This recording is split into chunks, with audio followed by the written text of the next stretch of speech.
everyone. In addition to summer reading, it's now time for some summer writing. I've been looking forward to this event all summer. Colleen Kinder will be in conversation with best-selling author Jacquelyn Mitchard and award-winning author Peter Orner about the essay collection Letter to a Stranger. These 65 essays are organized around such themes as gratitude, wonder, farewell, and they guide us across the globe through the mysteries of human connection. And you're invited to join us live from 5 to 7 next Wednesday, August 17th at Brooks Memorial Library to write your own letter, led by local author Barbara Morrison. For information, visit our website. But tonight we're connected to Colleen, who is in Manitoba, Jacqueline, who is on the Cape, and Peter, who is in Argentina. And where are you? We would love to see that in the chat. So let's load it up, and I want to see where everybody's signing in from.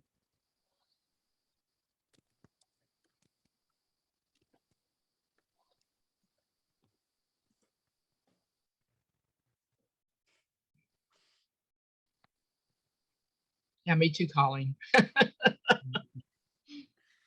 can't help but be jealous.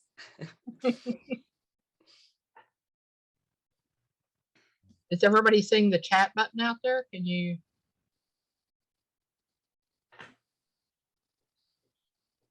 If you don't want to say where you are, you can always make something up, you know.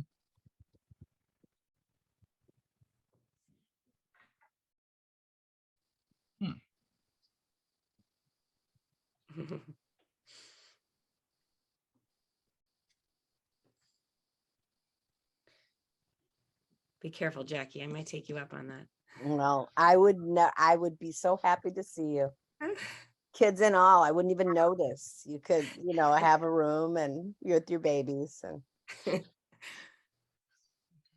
nobody wants us to know where they are, so I guess apparently not. Sandy, the chat was disabled. We had to enable it, so I just enabled it. Oh, okay. Now. Oh, thanks, everyone. Nice. Sun Prairie. I used to live in Wisconsin. I used to live in Madison. Cincinnati, Thetford Center. Cincinnati, so these are great place names. You betcha. Cincinnati, Baltimore. Oh, Canada, Denver. Brownsville. Yeah. Brownsville, Vermont says hi, Peter. Brownsville. That's great, guys. Awesome. And good old Brattleboro. Yep. Actually, I'm in Newfane. I have to go to this. Anyway. All right. More people. Los Angeles. Oh, Andrea in Los Angeles, my former student and a novelist in her own right. Nice.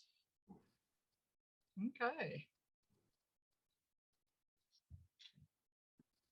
So Colleen is an essayist and editor whose work has appeared in the New York Times Magazine, The New Republic, National Geographic Traveler, On.com, and the Best American Travel Writing. She has taught writing at Yale, the Chautauqua Institute, and Semester at Sea. A Fulbright scholar, Kinder received her MFA at the University of Iowa and is the author of Delaying the Real World and the co-founder of the online magazine offassignment.com, where some of the pieces of this anthology originated. She lives in Manitoba, and her website is colleenkinder.com. Jacquelyn Mitchard is the New York Times bestselling author of 22 novels for adults and teenagers, and is the recipient of Great Britain's Talk About Prize, the Bram Stoker Award, and the Shirley Jackson Award, and was named to the short list for Women's Prize for Fiction. Her first novel, The Deep End of the Ocean, was the inaugural selection of the Oprah Winfrey Book Club, with more than 3 million copies in print in 34 languages. Mitchard's essays have also been published in magazines worldwide, and widely anthologized and incorporated school curricula. She lives on Cape Cod with her husband and 9 children. So how does she ever have enough time to write? And finally, Peter Orner is a 2-time recipient of the Pushcart Prize and the author of 6 books including the novel Love and Shame and and the collection Esther Stories, a finalist for the Penn Hemingway Award, and Maggie Brown and others. His memoir, I'm Alone Here, was a finalist for the National Book Critics Circle Award. His fictions appeared in the Atlantic, Paris Review, Tin House, Granta, and has been anthologized in the Best American Short Stories. The recipient of the Rome Prize, a Guggenheim Fellowship, and a Fulbright to Namibia, Orner holds the Dartmouth Professorship of English and Creative Writing at Dartmouth College. Welcome, Colleen, Jacqueline, and Peter. Thank you so much, Sandy. We're really excited to be here and to be hosted by you. Before I dive right in, I wanted to clarify, I'm actually based in Edmonton currently, which is only Edmonton, Alberta, which is only slightly more cool than Manitoba. But there you have it, people. I was going to correct that. No worries. They're all prairie provinces. So, and I have a little bit of a cold, unfortunately. So I apologize for the state of my voice. I wanted to dive right in and ask Jackie and Peter about the genesis of their essays. I reached out to both of them to contribute to this book with a prompt. Think of somebody who haunts you and write a letter. Think of a stranger who haunts you and write a letter to that stranger. And I kept things pretty open so that they could follow the muse and write about whatever struck their fancy. And both of them astonished me with the essays they came up with. So I wanted to hear a little bit about how you chose your stranger. We'll start with Jackie and then Peter, how you chose your stranger. Were there other strangers that you thought about writing to? And if so, how did this stranger rise to the top? How I chose well, she was the first one who came to mind. But I want to say right now that when you read about me tomorrow, maybe in the New York Times, maybe just in a local paper, that I got killed by a stranger. I've never had a bad encounter with a stranger in my life. I've only had things that have happened to me in situations in which people offered me guidance or help or just thoughtful conversation. I have really never had an unpleasant encounter with someone only with people that I do know. And so, but this person was so notable to me. I still think about her every week. She is everything that I wish I were still. And this happened like 15, 20 years ago. I'm still thinking about this person. I'm still trying to be her in so many different ways. I wrote mostly about her style, but it was really her sense of interior peace that I would never have, because as I say in the essay, I will always be a person who is running after life, like Sammy Glick, always thirsty, always running, always with my hands outstretched. And she was completely at home in her skin. Yeah, and just to give people some context, if you haven't read Jackie's essay, she wrote to a woman who was dressed in all white, who she saw on a train platform in New York City.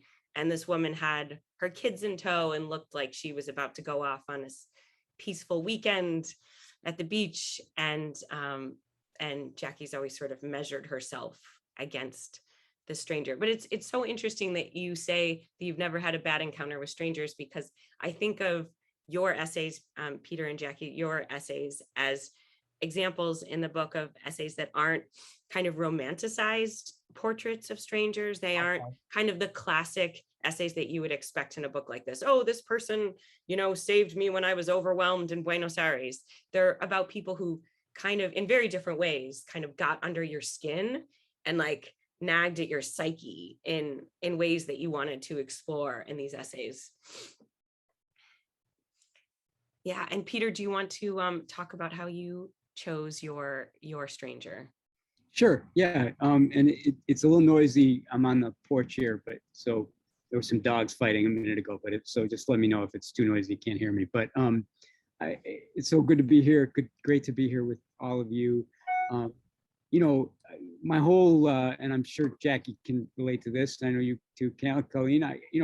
My whole writing life is kind of about meeting strangers in my imagination, or sort of imagining off of an encounter that may have started to happen or maybe didn't happen, and I imagined it into existence.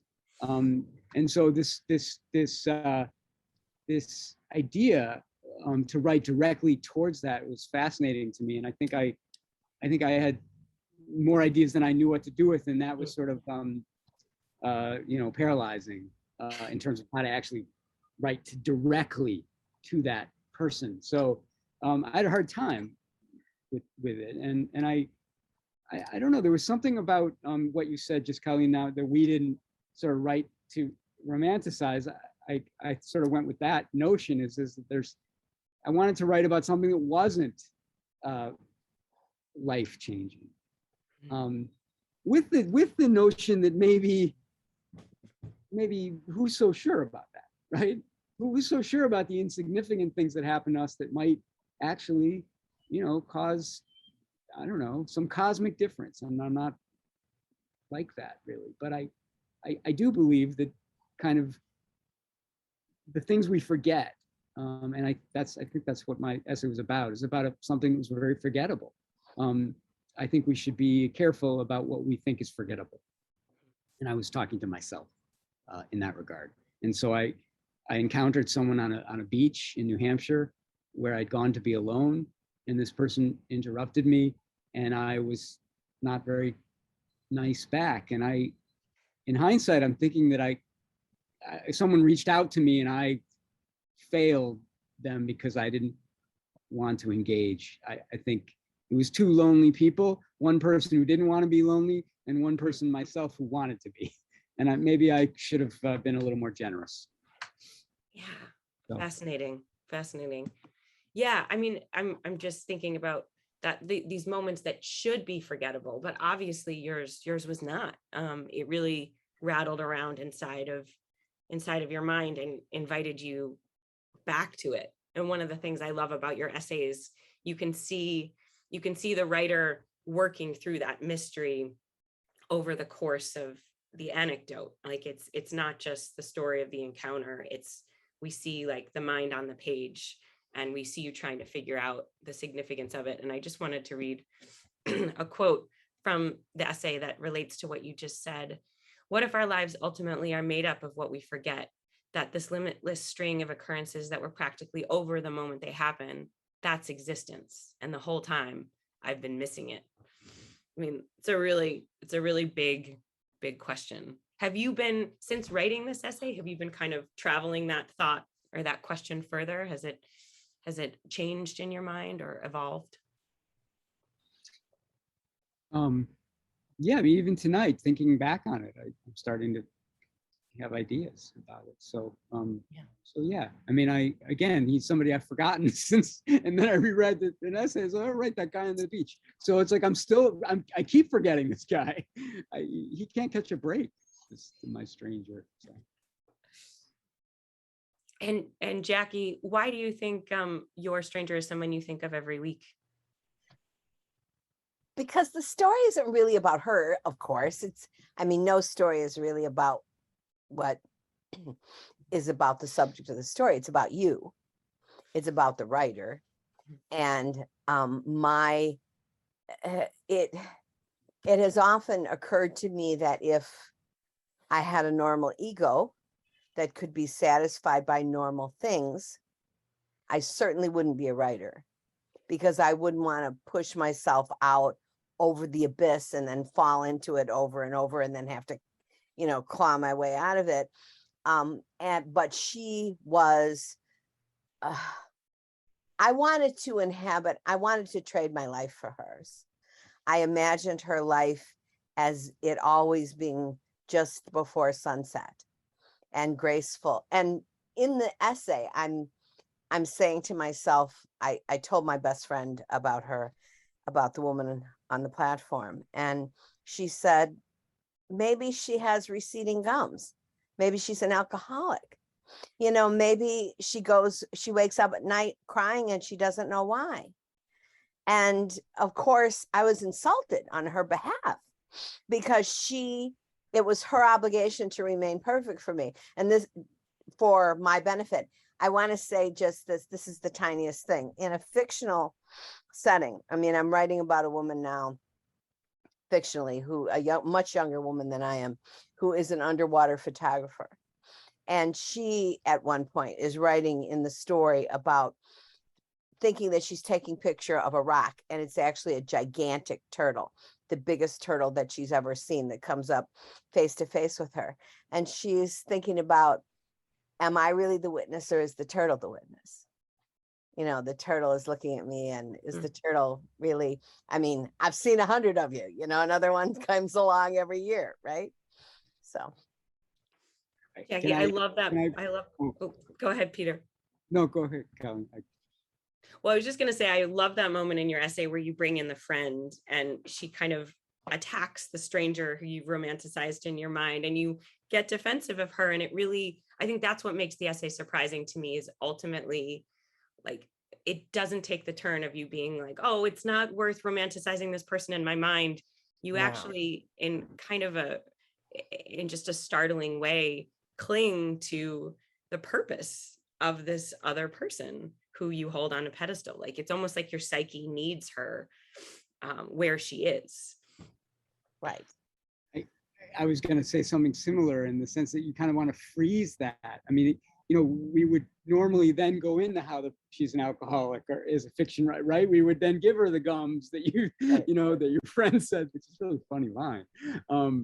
But you want to freeze that. And I mean, how often does it happen on the street, you know, where you do want it, where you think someone has this life that, you know, that would get you out of your problems. Like, you know, it happens to me every few blocks, you know, and so especially here. But yeah, I just love that idea of wanting to hold that moment as opposed to carry it, you know, to a place that, you know, is maybe more what we often do, you know, which is then to take that apart.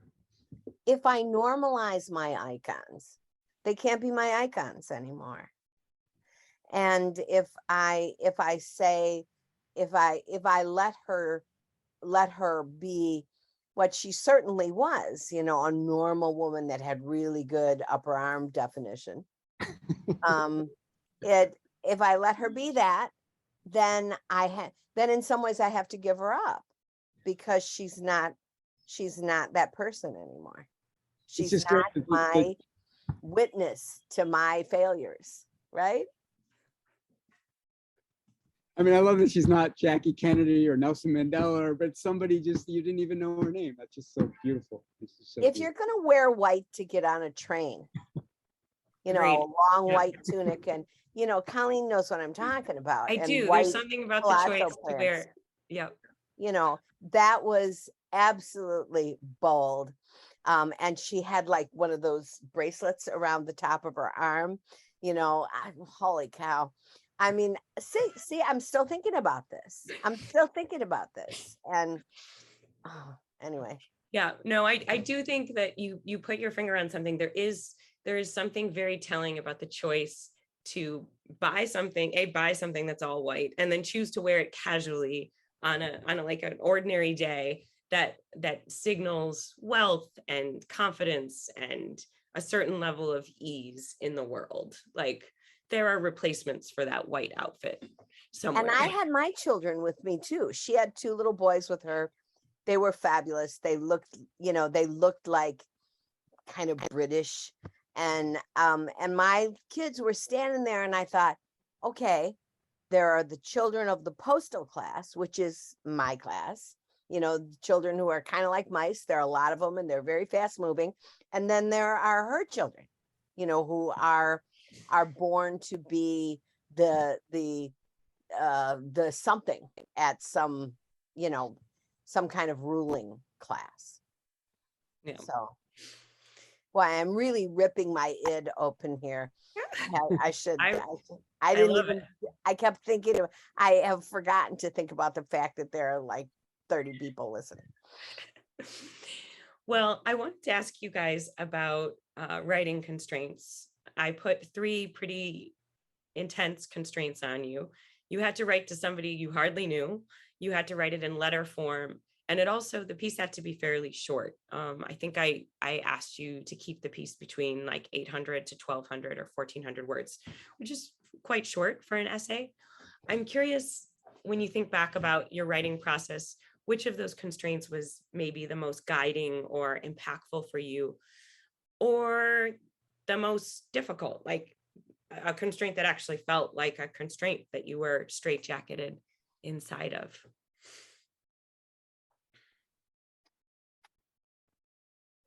I liked all of them. I never, not never, but brevity is not my problem.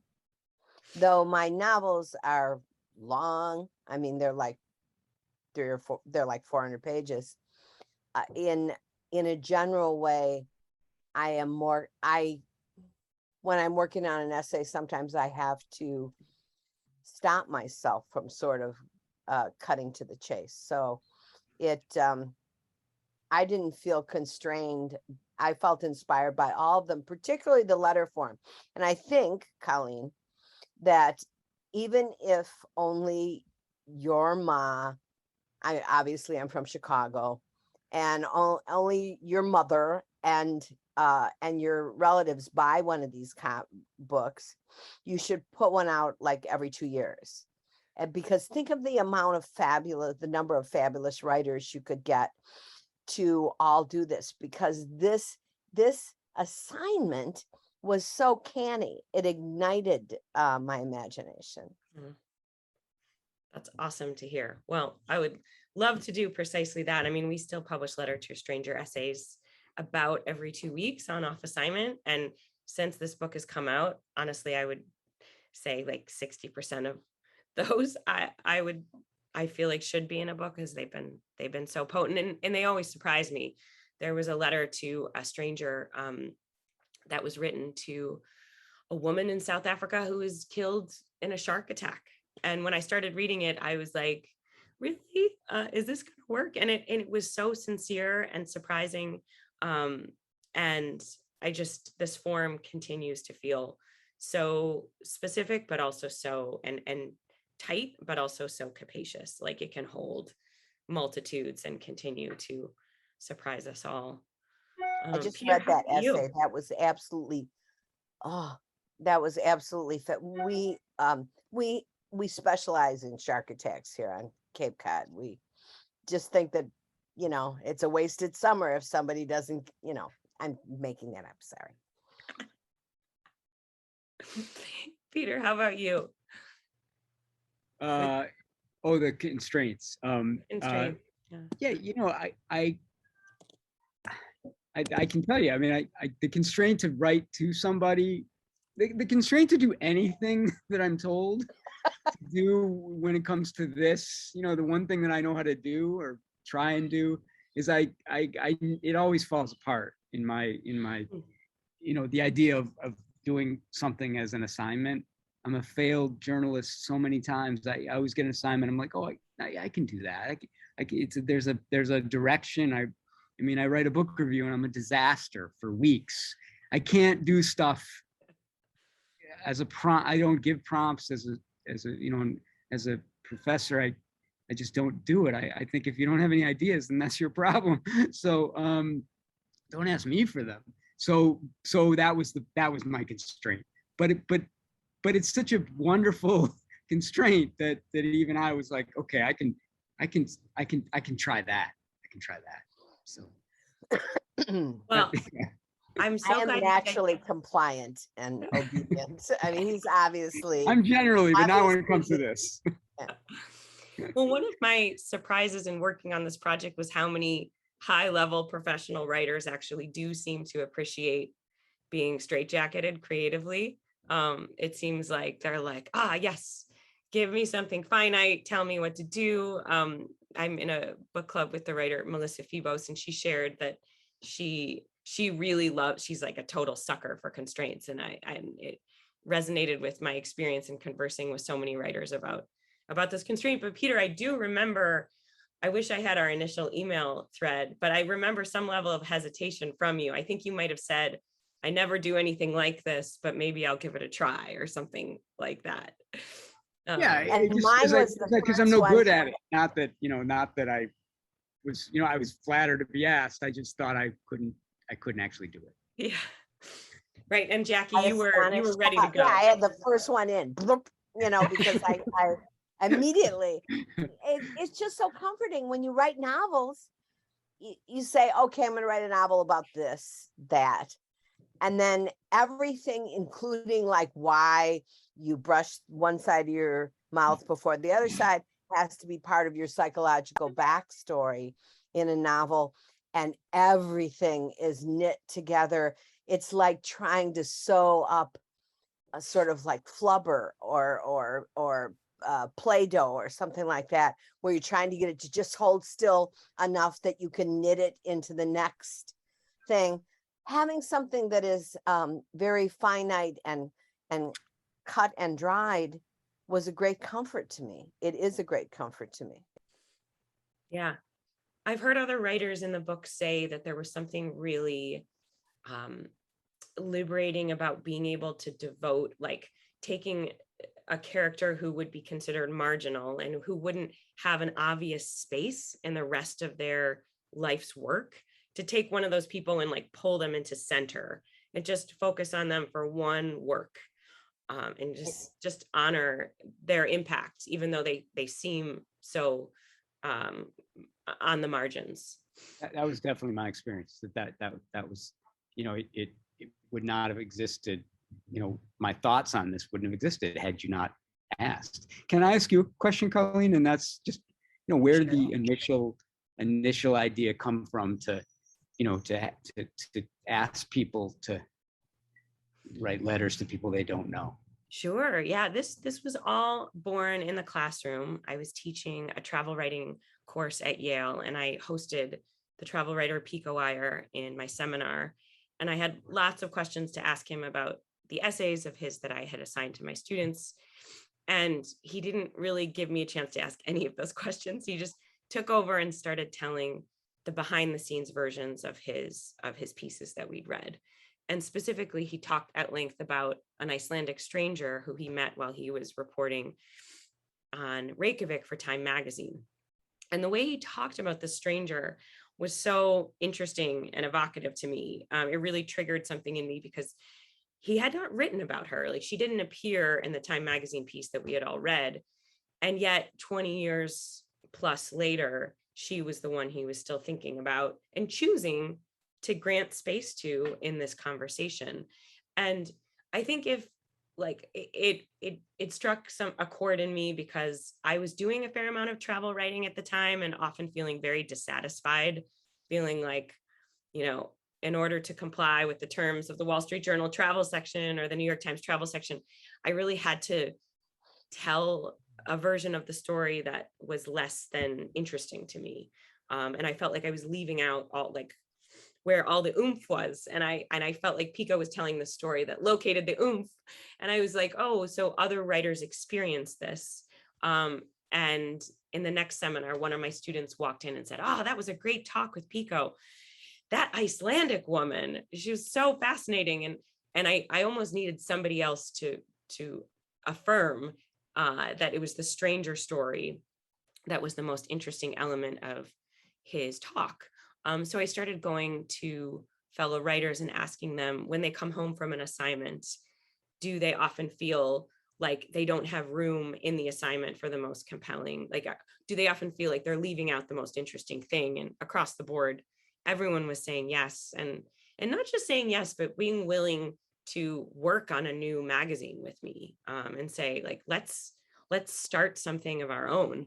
And, I was like single and, had lots of time and energy at the time. I was younger then. And so I started a literary magazine called Off Assignment, and it's still existing. And we're still, our flagship column, Letter to a Stranger, is still our mainstay column. And we've expanded and have other columns, but it's a really thriving place for writers who want to write about journeys and want to write place essays that are a little bit different from what's in the mainstream travel writing or mainstream journalism.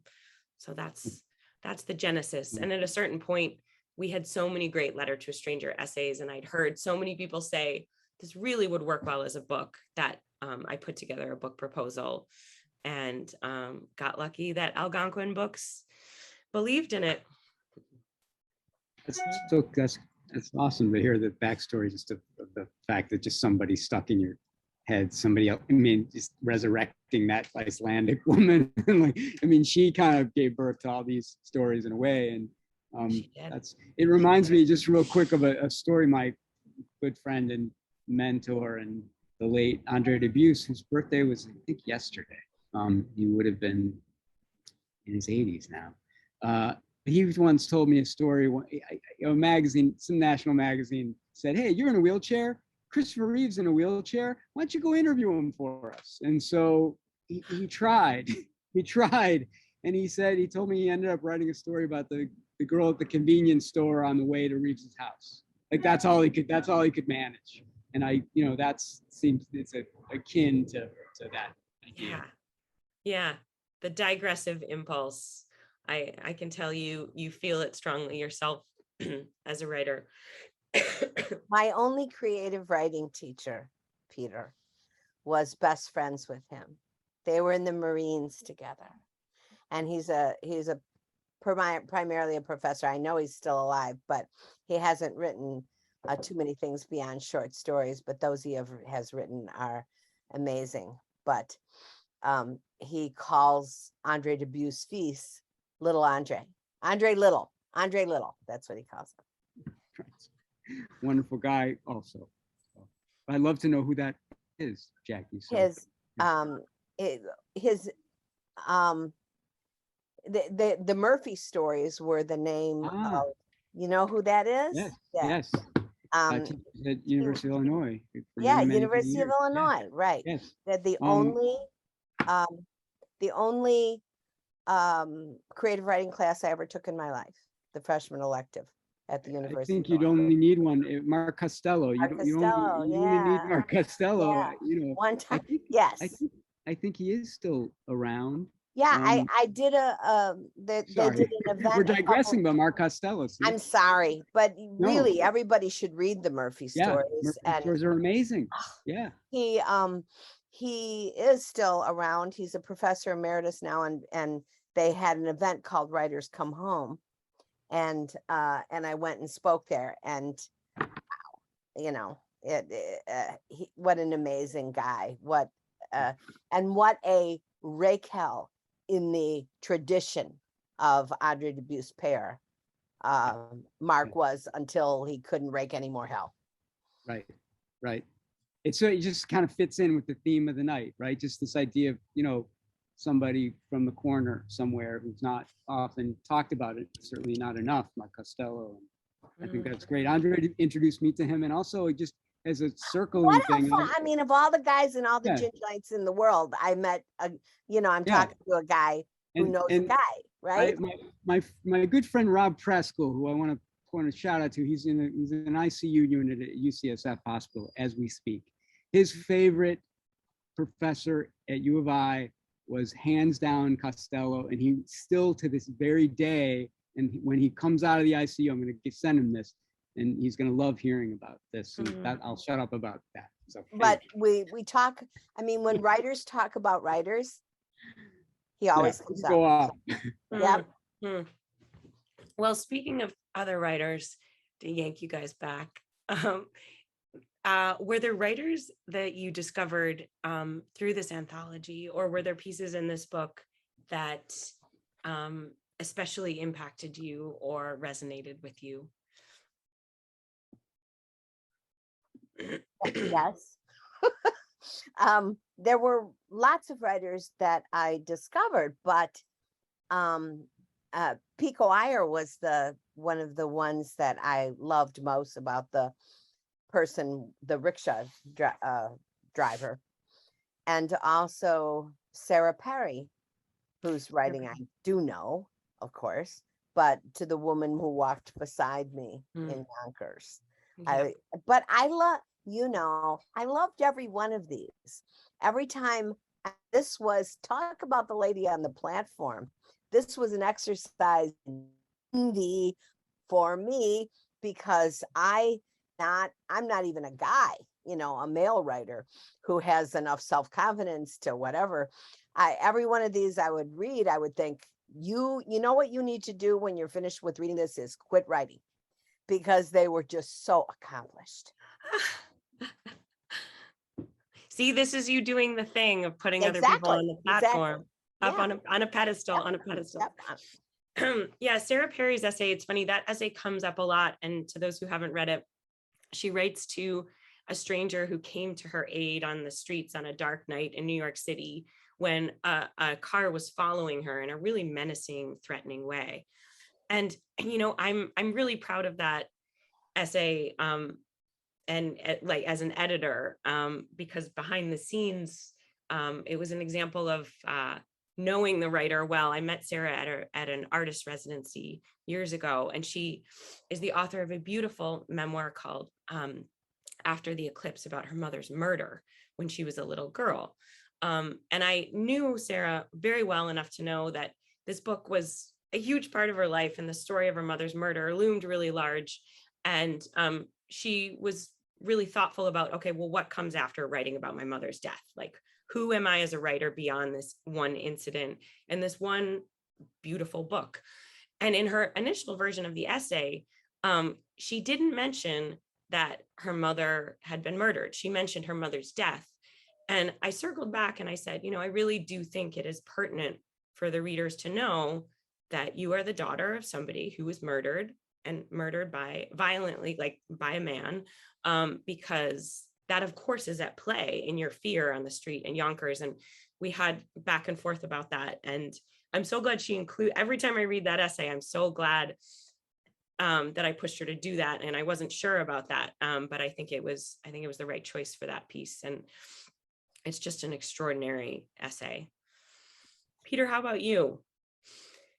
I echo Jackie. There's so much in here that where to start. And I wish I had my copy of my book with me here. But I am drawn, at least in my mind at the moment, to the family stories, to the stories about people we're related to that are strangers. And I think of my colleague at Warren Wilson College, where I teach in the summers, Pete Turchi's piece about his Sicilian grandfather. Beautiful story. And it kind of talks about the way that myths and legends are handed down in families, and who knows if they're true. That's a thing that I mine a great deal, and I think Pete just did a beautiful job with that story. And the other one, the writer I didn't know, is Kiki Petrosino. Petrosino. A beautiful story. Also, again, a story about family members, grandmother that wasn't known, even though the writer lived. And that story really stuck out in my mind as a scene, and I think they're in the Sears together, buying clothes in the Sears, and it's just a beautiful moment. But again, I loved how a lot of these writers took the idea of strangers and really kind of, didn't necessarily have to do it, didn't necessarily follow the prompt that you didn't know them per se, because a lot of times we don't know the people we're closest to, right? And so I really appreciated that piece. Can you tell me about those pieces? Absolutely. All about editing them? Yeah, I mean, it's funny. I'm glad you enjoyed those. There was a point where I was like, do we have too many grandparent strangers in this book? But I think all three You never have enough. Yeah, I mean, all three examples were so extraordinary. Peter Turchi's essay, Amber Meadow Adams wrote to her grandmother, who was in a residential school in Canada. And Kiki Petrosino, I've always loved her essay. We published her essay on Off Assignment, like way back in the early days launching the magazine. So I wasn't willing to part with any of them. And it's interesting, I would say Peter Turchi's essay, editing him, I had kind of the opposite experience of working with Sarah, where I did encourage him to go deeper in one place and he said no. And I ultimately really respect it. He mentions when the grandfather that he wrote to passed away, he left belongings behind, and he happened to find a bunch of letters. And he mentions in his essay that they revealed like unspeakable acts. And, you know, I think as a writing teacher, I'm used to being like, you can't say that without telling the reader what the secret is. Like, you have to like let us in. And so I pushed him on that, and I said, would you be willing to share what was in those letters? And he wrote back and just said, it's just, no, I can't. It's just too painful.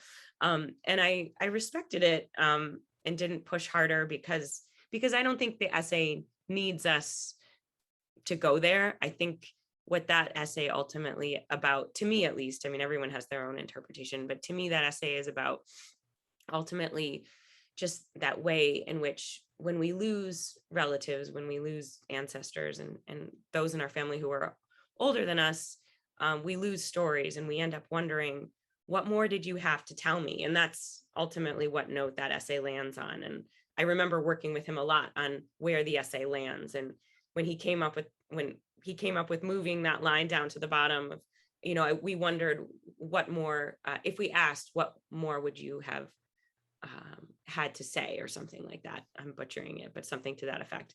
I was like, yes, that is your landing point. And that's where you leave the reader. And it's not ultimately about the scary, terrible things that is great. I don't know though. Unspeakable acts. If you wave that in front of me, you know, I'm going for, you know, Jackie wants it. Yep. I want at least one unspeakable act. You know, I have to say, there was just such a wide range of experiences as an editor and working on this book. I mean, there are 65 essays in this book. Sure. That was one of the things that made it so much fun to work on. I wasn't the primary editor for all of them, but I was for many. And that's a lot of essays because they're so short. I got to work with so many people, and it's just fascinating how different everyone was.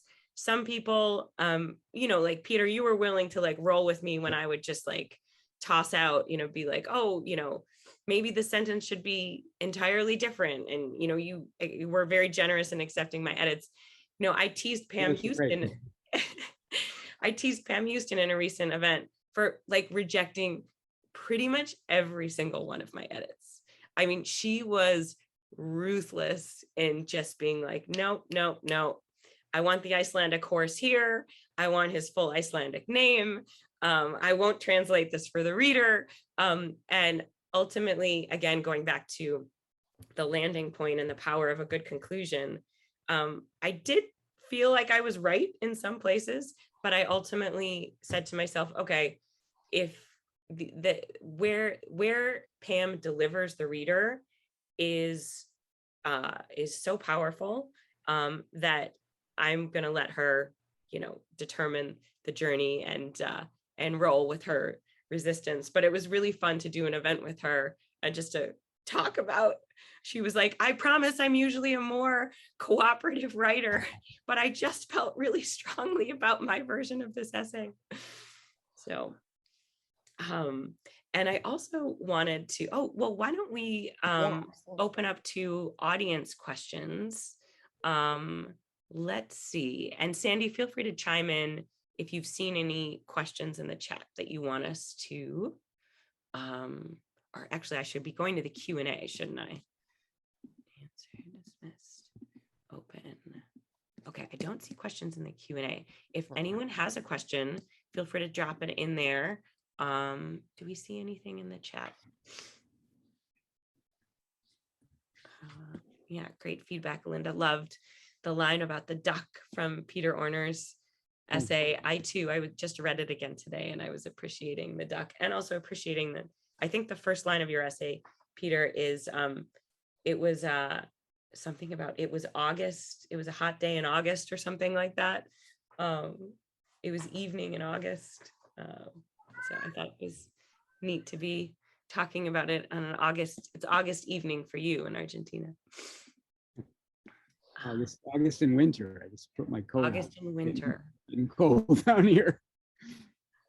Well, But I think it is hot up where I live, generally. Well, since you guys are both novelists, I wanted to ask you whether encounters with strangers often make their way into your fiction. I mean, you've touched on this a little bit. And I'm also curious if you'd prefer to talk about something more contemporary, how the pandemic has impacted your relationship to strangers. I'll toss those two questions out there and let you bite whichever one you choose. Well, you know, I've told you this. I am a recluse. Okay. And I don't care if I ever meet anyone face to face again for the rest of my life.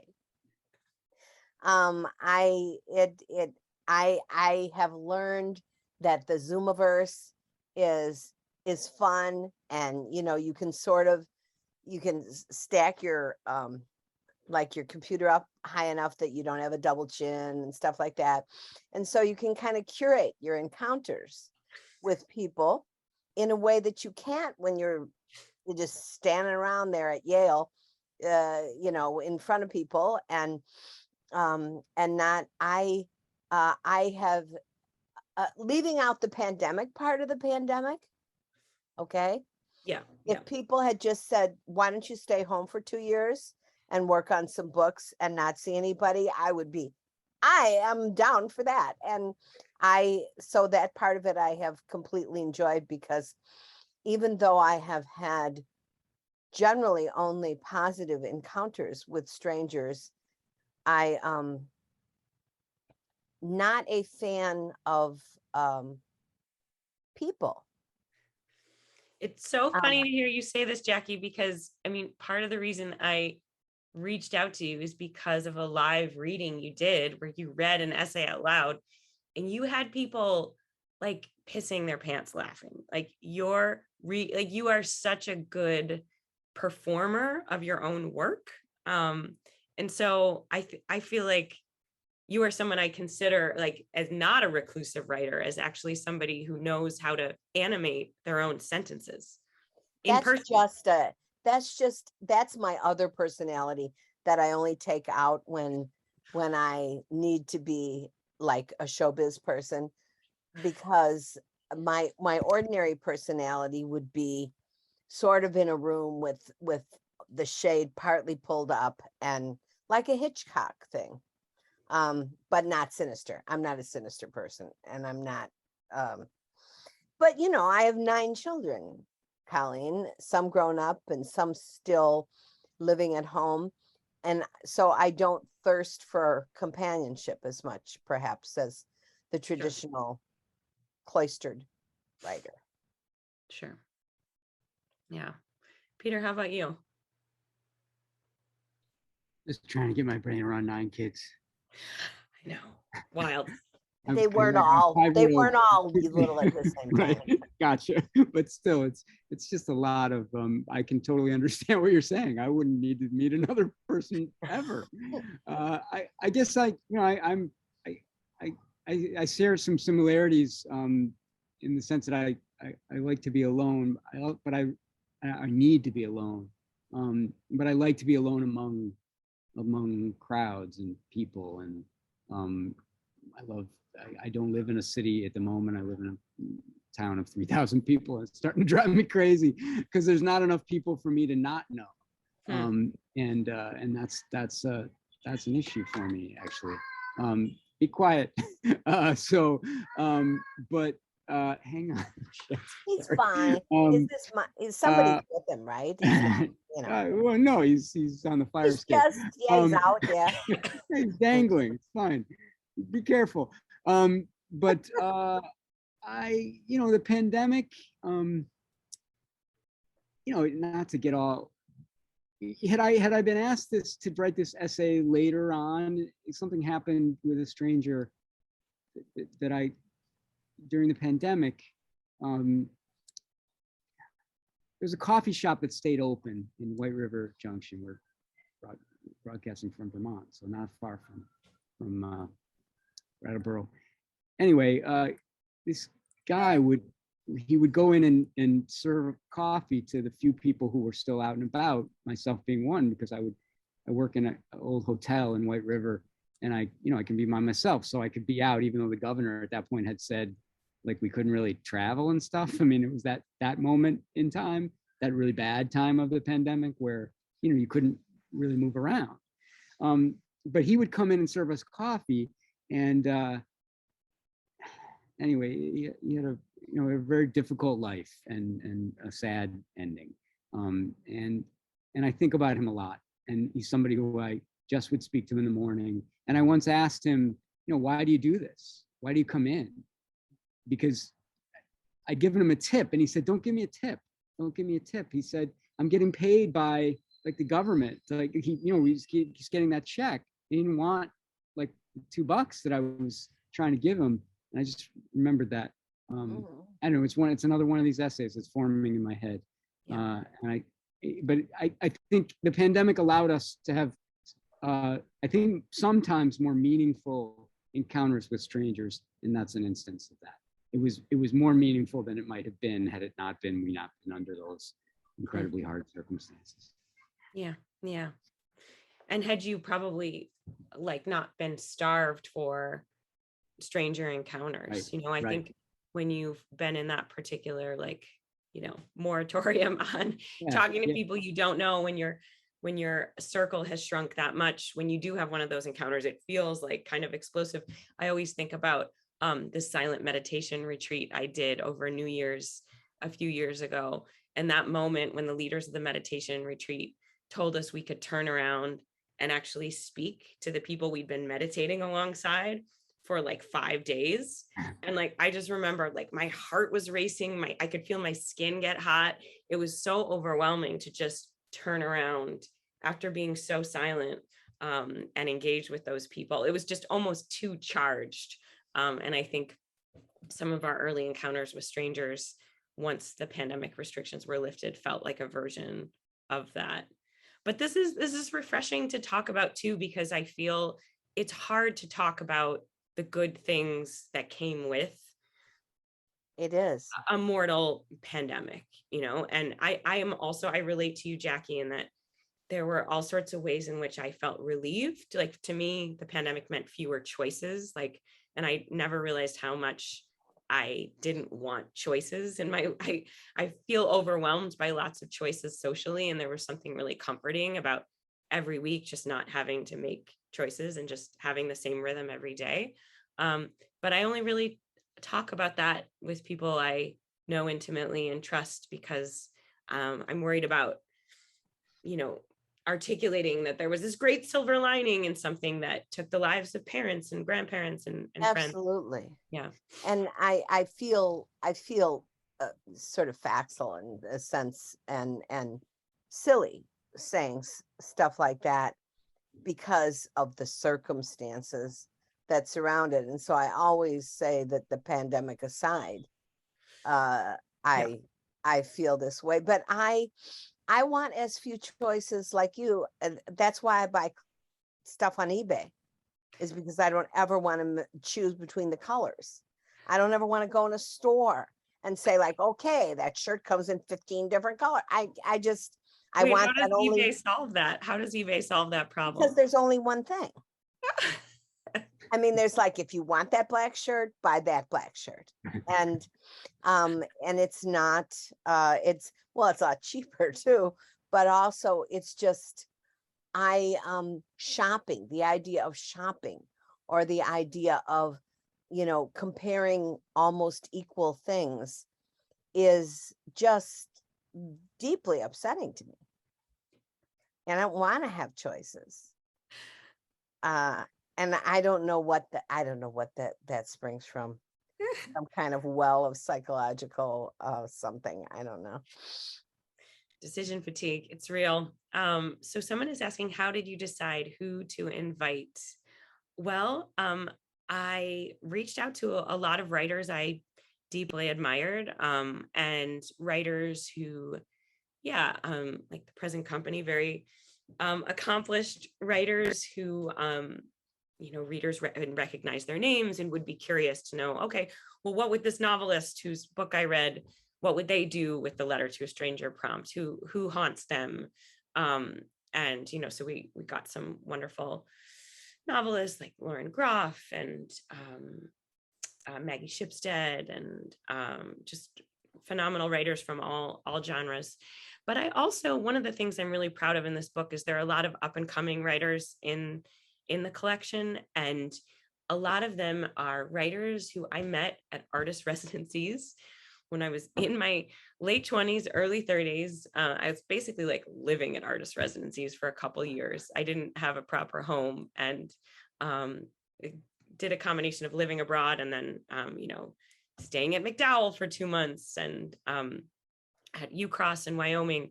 And I met a lot of amazing writers who I just kind of had a feeling, oh, this person is going to be a rock star someday.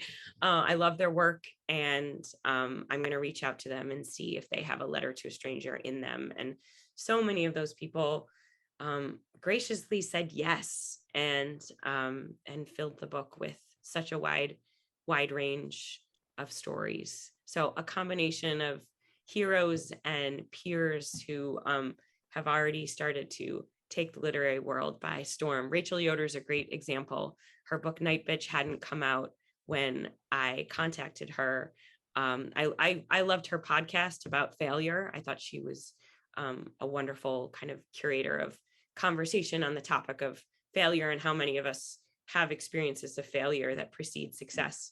And but since Letter to a Stranger has come out, make it not blurry, she has come out with this amazing novel Night Bitch, which is doing phenomenally well. So keep an eye out for the rising stars that you first encountered in Letter to a Stranger.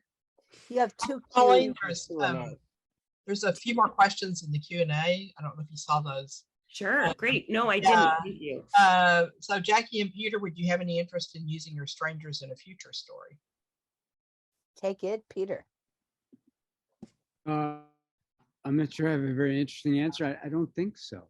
Okay. I think it was, well, but maybe. I'm wondering now where he is in his camper with his Florida plates wandering around. So yeah, you just gave me an idea. Thank you, Andrea. I think I will now. I think I will. Wandering camper guy with his Florida plates. Yeah, he's in Missouri right now. Yeah. What you, Jackie? I've never thought about it. I've never considered it. But that aspirational character, it would have been a good story. If this had been a story, it would have been a good story to have had it turn out that both of us were going the same place. We were both being entertained by the same people that we were going to visit, and that I had to find out the reality of her, and maybe she was maybe all those things are true, but maybe she was only better. Yeah.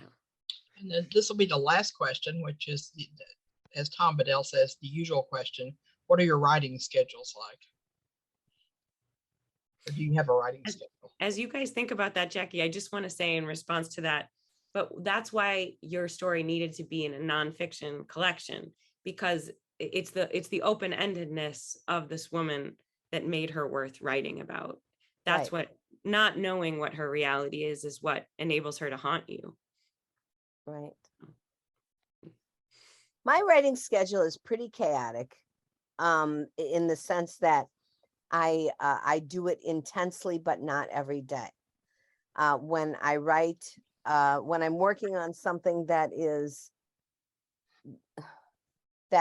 I'm working on toward a deadline, if you will, I'm working on it intensely for 4 days a week, and then taking time for other